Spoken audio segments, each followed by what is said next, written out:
And here we go.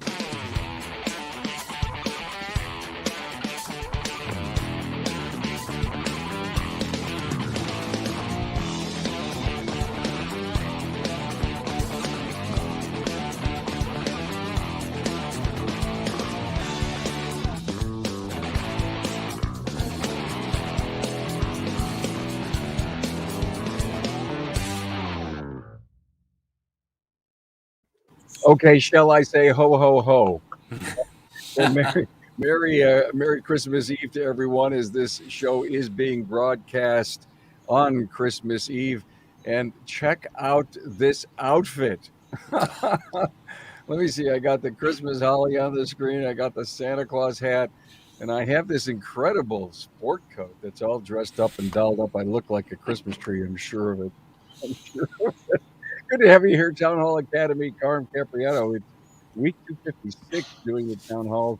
So much love this. And I wish the best to everyone and in all your great holidays. I think I'm going to take the hat off for the rest of the show, but I will leave.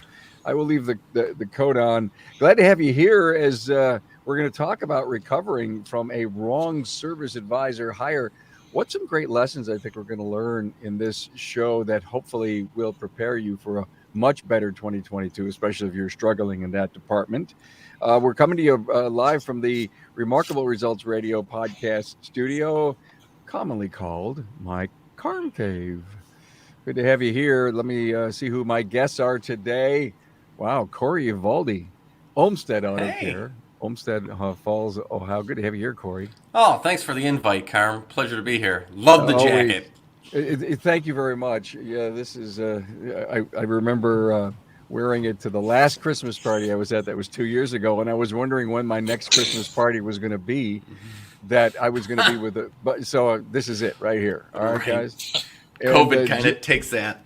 Yeah. It's we took a break for COVID, an unscheduled break for COVID. Jim Shookus. Did I say that right, Jim? Close enough, Carm. No, say it again. Let me get it right. Shookies. That's right. Shookies. Jim Shookies from Jim's Automotive, Streetsboro, Ohio. You guys close together? Not that far. Maybe half hour, 40 minutes tops. I was going to say about 40 minutes. Good. So glad to have you here.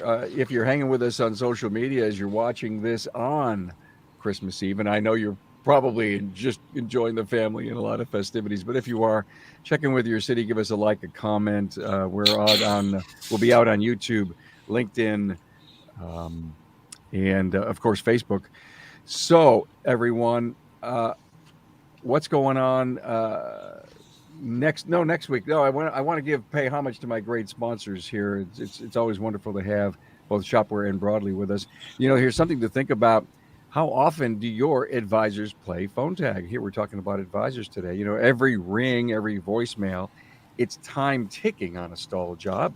Shopware's digital communication is really as easy as the customer just clicks yes. Find out more at getshopware.com. And are you missing out on customers who call the shop during off hours?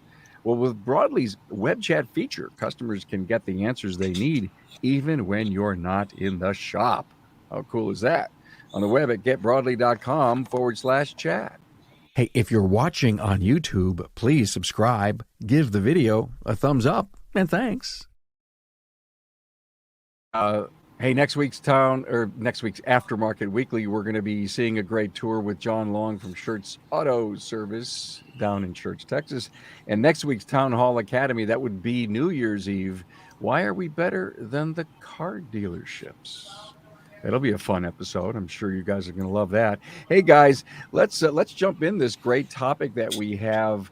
I will intend to listen and hear and spark conversation as to why we hesitate sometimes to make the right decisions. Maybe we'll talk about how to make a good hire, if that's a possibility, how to make a great hire. What are the indicators that we may have a problem? And when the customers speak, do we always listen to what they have to say and second guess the decision that we made on who we were going to hire? Hey, Corey, I want to start with you. Yeah. Never underestimate what a negative individual can do to your culture. And that, to me, is the premise of our whole discussion. Oh, absolutely.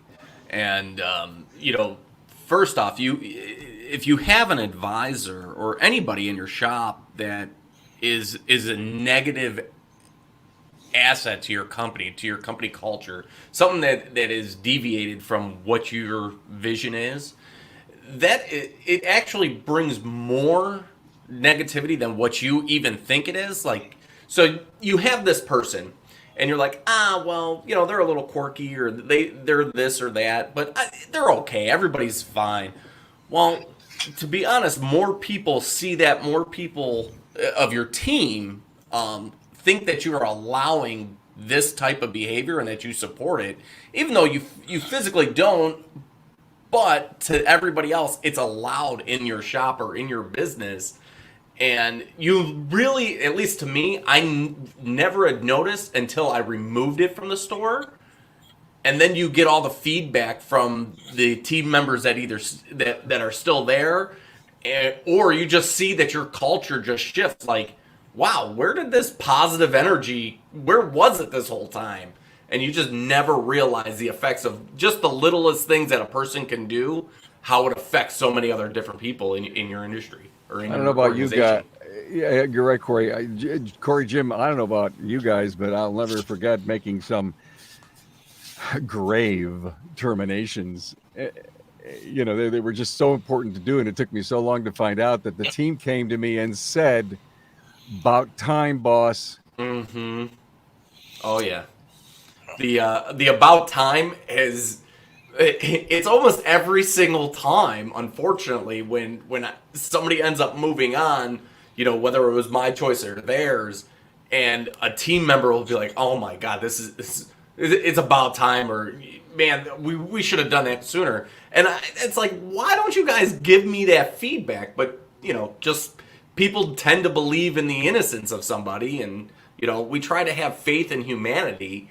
And, don't think that people are out there to do this. And I still believe that people don't do it maliciously, but it happens, right? I told a story to you, Carm, of my service advisor who he eventually got this very big ego and decided that it was not really important for him to have to come to work. He figured, oh, well, other people are going to take on the lead, the store will be fine. And it got to the point where I had to come in more and more, and I just couldn't trust that he was going to be there.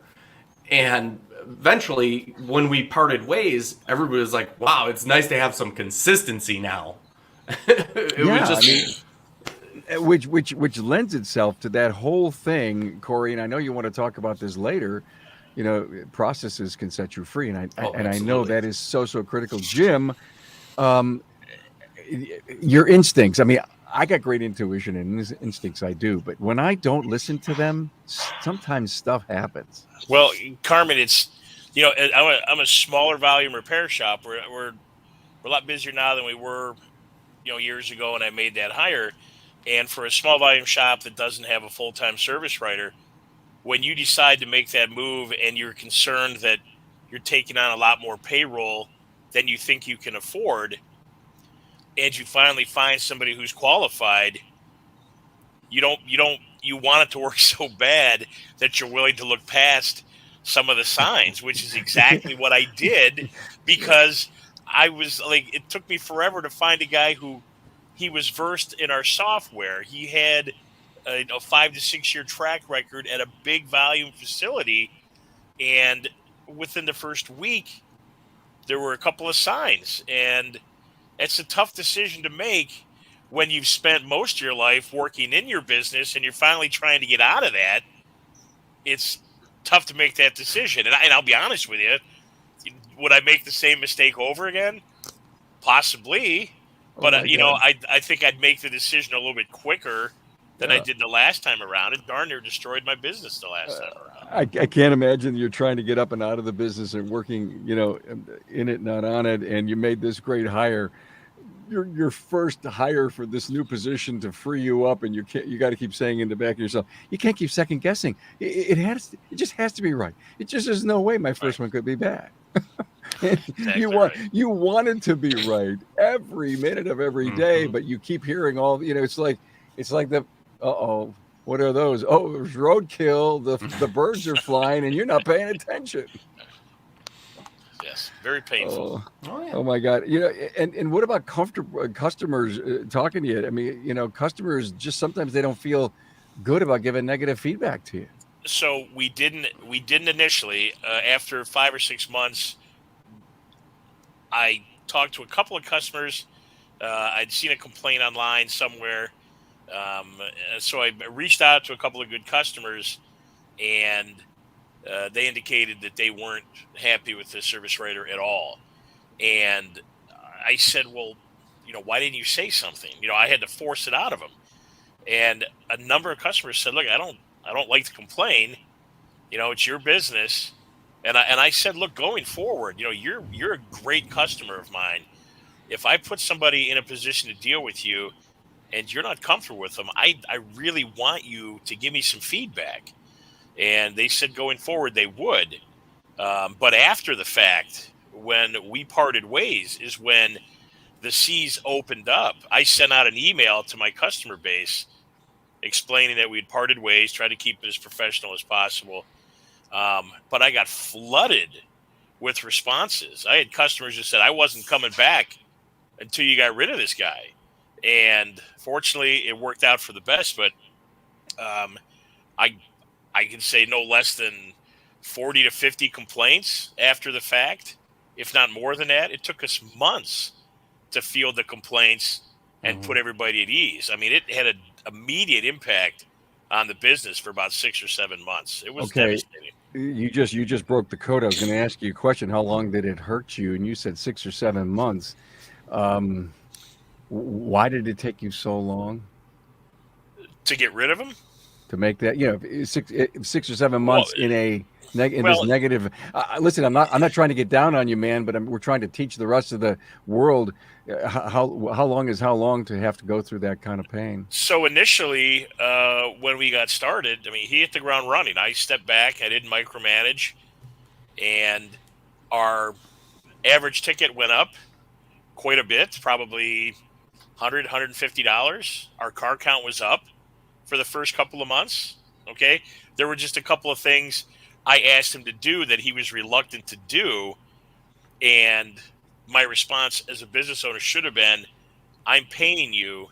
This is what I'm asking you to do. I expect you to do it. If you don't do it, we're going to have some issues. Okay. I didn't do that because I wanted the dream to work. So the first couple of months, 2.5, 3 months, weren't that bad. But after 3 or 4 months, then all of a sudden there was a drop in sales. So it took a couple of months. The signs that I got before then weren't necessarily because my customers were upset. There were just some things he was doing I didn't like. And as a business owner, I didn't want to address it because I wanted to keep that dream alive. So it took about 4 months before it really started showing up in the sales. Yeah. And then the sales started to dip at that point in time. Corey, I'm figuring you got to jump right on top of I that. agree 100, and that's the exact kind of scenario that I was at. I was at this point of growth and trying to work on the business and not in the business, so I really did want this to work out. We had hired more advisors and brought other people on, and I'm trying to put this other advisor, my first advisor, into a leadership position. And that's where, it just went south from there. And I tried to make it work so much, but it got to the point where, my team was not happy. I was having issues with customers' cars. We weren't getting stuff done on time. It started being the effect of the business. And that's when it really started putting a lot of stress back on me. And I started not enjoying my job, my work. And at that point, I just had to reach a breaking point where I said, you know what? I can jump right back into this business and be happier than what I am right now. And honestly, I jumped in. I thought I was going to have to go in with 2 feet. But then it just, my culture instantly improved. And I was out of the business back before I even knew it. Yeah. Just because the other folks around ended up being so much better than what I had even ever imagined. and people stepping up to the plate, and I was just blown away. Yeah, well, thank you for that. I had mentioned earlier that I'd love to talk about indicators, and Jim, I think you sure did bring on some indicators. But Corey, as far as indicators are concerned, did the wife notice you were having a problem at work? Oh yes, oh yeah. I was bringing home stress home, and that was really I was becoming a person that I didn't want to be. And you start thinking like, this business isn't everything. I have a whole family. We have a young family, and it just wasn't. I wasn't being the dad, the husband that I wanted to be. I was always in a bad mood, and that's where I finally I came to a breaking point one night, and I'm just like, I'm it. Tomorrow is going to be the day, and I followed through. Um, and it was probably one of the best decisions I ever made. And like I said, once my team instantly stepped up, and within weeks I was back out of the store. And yes, we were still looking and hiring, but the people that I had there, they had my back. I mean, they were. I'm blessed to have the team that I do.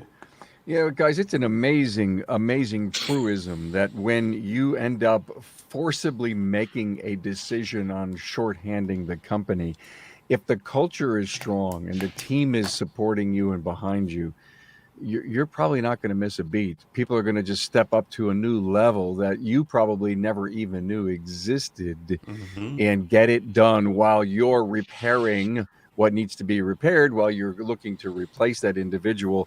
And it reminds me of what quality cultures are like when people go on vacation. It's the same thing. Everybody just steps up. Customers are happy. The numbers are done. You go away to training for a few days. You come back. You never miss a beat in sales volume. It just happens because the cultures are so vibrant and so alive. And I'm sure that's what goes on in your businesses. Corey, let's talk about the thing I think you mentioned that was just so right on was the processes. You were asking someone to do something, which was part of the process of the company, but they weren't. And let's go into that. So, well, the whole thing started, right, in this mentality that I was working myself out of the business, and I was coming up with system operation procedures, right? And they work really well. They work too well. And the reason why they work too well is because my first process was to hire an advisor. So I bring in this advisor and I start building on all these processes into our shop. And our revenue's going up, our car count's going up, our build hours are going up. I'm hiring more technicians, another service advisor. Everything is.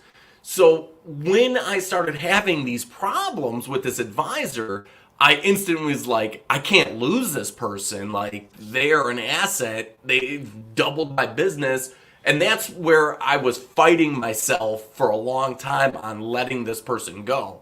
We've talked. I've given them times off. I've written them up. I did everything in my power to try to do course correction with this person. And it never stuck. It would be fine for a couple of weeks. So then I'm like, all right, I will take that step back in the business. I will let the revenues come back down just to live a happier life. Well, my system operation procedure was rock solid. The rest of the team knew exactly what to do, even without this other person in there, and it just kept taking off. So we never even had a dip in our sales. We actually kept the growth that we were still on, the same incline and everything.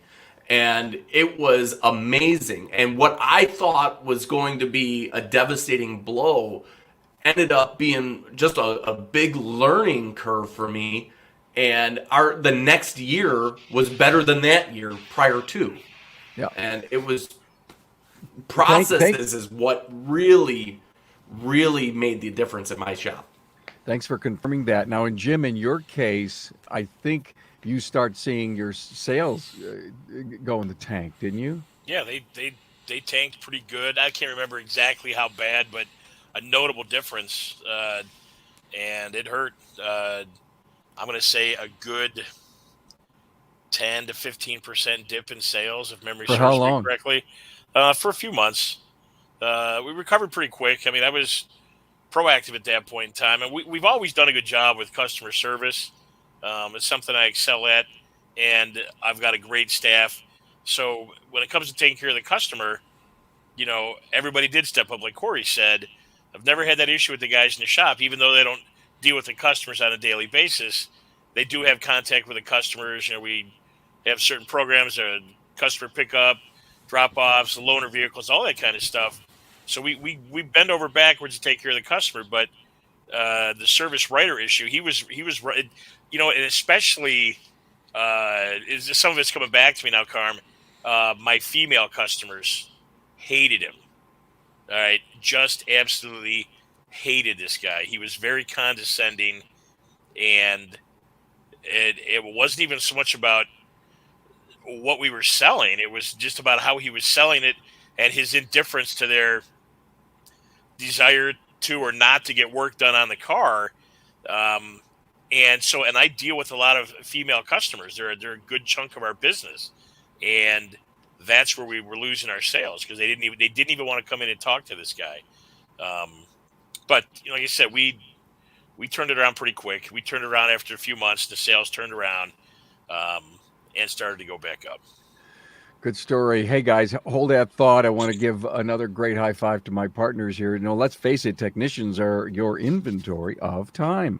And it's the only inventory that expires every minute of every day. Now, maximize sales and speed to get the cars moving through your business a whole lot faster. Learn more at getshopware.com. Your shop is busy, and keeping your customers on schedule is more important than ever. Broadly's features keep all your communications in one place, so nothing falls through the cracks. On the web at getbroadly.com/chat. Hey guys, Jim, I want to come back to you. You didn't hesitate to call your customers and say, hey, we goofed. You got to come back, right? Absolutely.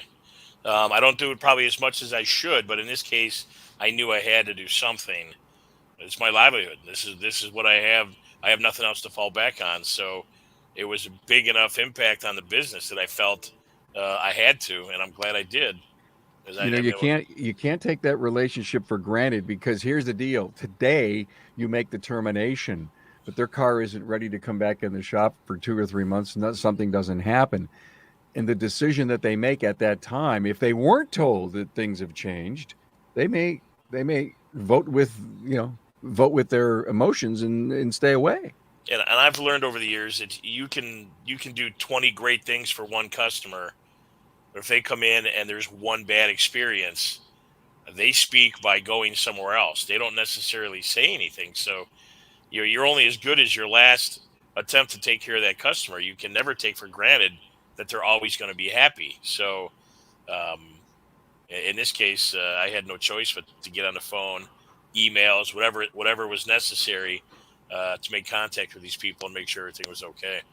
I want to ask both of you guys about the rest of your team and the input that you may have gotten from other people. It says, I'm an employee. I sit down, Corey, and I say, hey, boss, it's great working here, and we've got a great culture and everything going. But I don't know if you've looked around lately. There's one bad cog in the wheel, and then leave the office. Mm-hmm. Does that happen, guys? Happens, yes. Yeah. Frequently. I mean, perfect example was I had an apprentice with me, and this was another mistake that I made a while ago. But this apprentice was a technician apprentice, and one of my other technicians came to me. And he kind of knew some of the deal. We had an agreement that once this technician went through his schooling, I was going to buy him his first starter tool set. I had one of my technicians who pulled me to the side, and he goes, hey, just so you know, this is what so-and-so has been saying. He goes, you might want to hold off on buying that tool kit. So, without disclosing anything, I had brought my apprentice in. I had talked to him.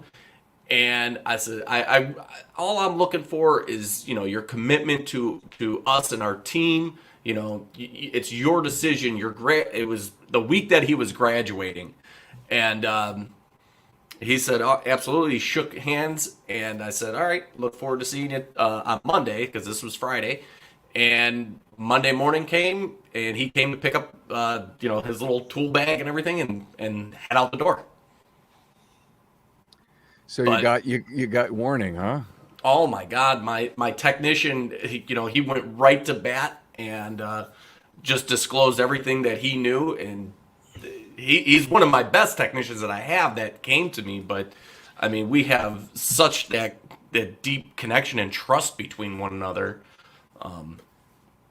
It was right there. That was, to me, that was valuable. That's loyalty. Jim, anything to add? Yeah. So as far as dealing with the technicians, that part I've got mastered, Carm. I wish I had the same mindset with the service writers. But if I get a bad technician, and I've got a great staff right now, the best staff I've ever had. But my lead technician, especially, he's a great guy, common sense guy. And if there's an issue with somebody in the shop, he goes above the worrying about snitching on somebody and comes to me as a professional and says, hey, you might have a problem with this guy, or this guy's doing this, or he's doing that, and you don't need this. And I'll nip that in the bud immediately. That I've mastered. So it's happened a few times. But in the past, I've done that before with technicians. The same thing I did with that service writer. I'm so desperate to have a technician in the shop that I would put up with some idiotic stuff because I just didn't want to get rid of that technician and put myself in a position where we couldn't get the work done. But I don't do anymore. That ship has sailed a long time ago, and I'm working that into the service advisor position because I believe that the service advisor position is the heartbeat of the business, and it's just as important as my position or the technician's position. But in the past, with technicians, I've dealt with that quite a bit in the past. Yeah. Guys, I want to ask you a question. I told this story on the podcast over the years about a gang fire where a bunch of really key people in my company came up to me, closed the door in the office, and I wasn't prepared. Well, it's either him or us. Anything like that ever happen to you? I personally have not had the entire team say it was him or us. I have had individuals come and say, I can't work with this person anymore. And actually, it only happened to me one time, and it was both people. They were both guilty, and it was I think you both need to exit my business. Yeah. No, I've never had that, Carmen. It's amazing. That's probably a whole nother podcast. Is I get up to work and just expect that I'm going to go to work and do my job, and everybody else is going to go to work and do their job. But some people just can't get along, and I for the life of me will never figure that out. But I've never had. I've always had. My lead technicians been with me for 10 years, and everybody else has been with me for at least a couple of years. And they're good people, but I've had some idiots in the past, but just always one. We've always been able to isolate just that one guy, and he's usually at odds with everybody else by the time it comes time to get rid of him. But I've never had total anarchy. No. Right. Jim, you remind me of me, an eternal optimist. So, guys, why don't we listen to the indicators? Because who is it? Who did you say in the beginning? I think Corey, you said in the beginning because I just wanted to work. I wanted it to happen. Right, Carm, if I could turn back the clock 21 years, what I've done I would have done so many things differently that I wouldn't be in a position where I'm still writing service part time right now because I've got somebody in training right now. She's doing a great job. We do butt heads every once in a while, but she works hard. My customers love her, and that means a lot to me. But you're training her completely different. Completely. Yeah, I didn't train the other guy. My expectation was he was just going to come in and get the job done. And when I initially tried to force a couple procedures on him, he was just reluctant. And my response should have been, well, you're going to do this or you're going to have to go. And I didn't. It was a mistake. But, but I've gotten to the point where in business, Carmen, and it literally took me, been in business 21 years. It probably took me 18 or 19 years to get to this point. And I have a phrase that says, it's not that I don't care. It's just that I don't care. So I care about people that work for me. But if they put me in a situation where it's going to cause me grief or my wife is going to be yelling at me because I'm not doing something I should be doing at work, it's going to stop right there. And it's just, I didn't have the nerve, frankly, Carm, to make those decisions years ago. Well, it's just, they're tough decisions to make. People think I'm a big enough jerk as a business owner as it is sometimes. And I'm just trying to be a nice guy. And I don't want to come off as the bad guy. But every single person I've gotten rid of in the past wasn't a quality person. I never got rid of a good employee. All right. They've always quit and gone on to bigger and better things. All right. But when you're a small shop and you're walking a fine line between making money and not making money, and you don't want to lose any spokes in that wheel, it's a tough decision. And I regrettably, I wish I wouldn't have made those decisions when I was younger. I wouldn't make the same mistakes today, not even close. Corey, that is a hell of a quote. I don't care because I don't care. It's not that I don't care. Oh, it's not that I don't care. She care. said I don't care. I just love that. I mean, that is solid, man. And if you live by that, there's no doubt that you're, after you say 21 years, I wish you would have done this 19 years ago. Well, okay, fine, you did it, and you got a lot of. And the other thing is, the happy wife is the happy life, or politically correct today, it's the happy spouse is the happy life. And it's so true, Corey. You mentioned it, Jim. You did. Yeah. You're going home with this weight on your shoulders. With you just can't smile anymore because something's wrong. Either you've created the problem. Frankly, the buck stops with you. You did create the problem, and you continue to perpetuate the problem. And if more people step to the plate and realize that it begins and ends with you, then a lot of the things that we seem to be labored too long in our businesses, we can correct faster. And it goes back to this, Corey, and you nailed it just a little bit ago. Here's the process in the systems book. This is how we do what we do. And, you set the guy on autopilot. He was going to come in and he was going to be a no-brainer. And he proved to you don't need processes and systems, because look what he did for 2.5 months. Oh my God, we should write down what he's doing. Right. We're obvious, and that's all wrong. And Corey, you just so nailed it. If you can get up and away from your business if you've got this stuff locked down. Oh, absolutely. But to Jimmy's point of the I don't care that I don't care. You get to a breaking point where you just got to do what you got to do. I am thankful for the experiences that I've had, and I mean, as much stress as it's caused, I have been able to kind of reflect on it and avoid getting into that situation. If there's any time where I feel like I need to walk on eggshells, then there's something wrong. If there's ever a time where I don't want to head to my shop because I don't want to come in contact with the person, that's wrong. My hiring process is a lot different. It's not just, oh, you're here for a job, you're hired. No, it's not it, right? I mean, we got to make sure that our characters can match. Corey hit it on the head, Carm. If you feel like you're walking on eggshells, it's probably time to make a move or make a decision. That I would agree with 100%. I just, what went through my mind right now is, if you're afraid to sit down with the person who's putting a corkscrew in your belly, that's eggshells, baby. I mean, those are eggshells right there. Hey guys, let's come back and we'll do our segment C. How much paper have you touched today? Those are piles of time stacked all over the shop. Now think of what you could do with all that time. Well, how many more cars could you get through the door? Cha-ching! It's time for a digital shop management system on the web at gadshopware.com. And are you tired? Are you tired of wasting money on ads that no one sees? Well, Broadly can change that. Broadly gets you more Google reviews, so prospects will see your shop when they search for auto repair in your area.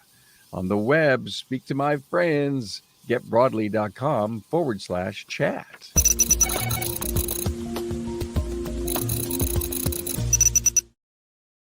Well, hey, Jim, Corey, this was great. I do want you to go around the room. We'll put a bow on it and cover anything that you didn't, or if you want to reframe anything that you talked about.